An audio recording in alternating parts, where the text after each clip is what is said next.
Pakistani merchant navy के अफसरान टैक्सियां चलाने पर मजबूर, कीमती ज़र मुबादला की बचत कैसे हो। सिंगापुर की मारूफ शिपिंग कंपनी GRG ग्रुप के पाकिस्तानी नजात सिंगापुरी शहरी अब्दुल लतीफ सिद्दीकी का कहना है कि पाकिस्तान के आला तालीम याफ्ता मर्चेंट नेवी के अफसरान जहाज और मुलाजमतें न होने के सबब टैक्सियां चलाने पर मजबूर हैं। साबिक वज़ीर-ए-आज़म इमरान खान को $2 अरब की सरमायाकारी से 50 मर्चेंट नेवी जहाज पाकिस्तानी परचम तले चलाने का मंसूबा पेश किया था, लेकिन किसी ने ना सुनी। पाकिस्तान की कौमी शिपिंग कंपनी के पास 8 से 10 बहरी जहाज हैं, जबकि वो 14 जहाज़ों के जरिए समंदरी तिजारत में हिस्सा ले रहे हैं।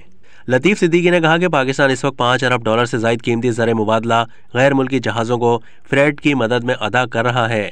अगर ये तमाम कार्गो पाकिस्तानी जहाज़ों के जरिए पाकिस्तान आए तो कीमती ज़र मुबादला की बचत भी होगी और पाकिस्तानी अफसरान और हुनरमंदों को पाकिस्तानी जहाज़ों पर मुलाजमतें हासिल होंगी।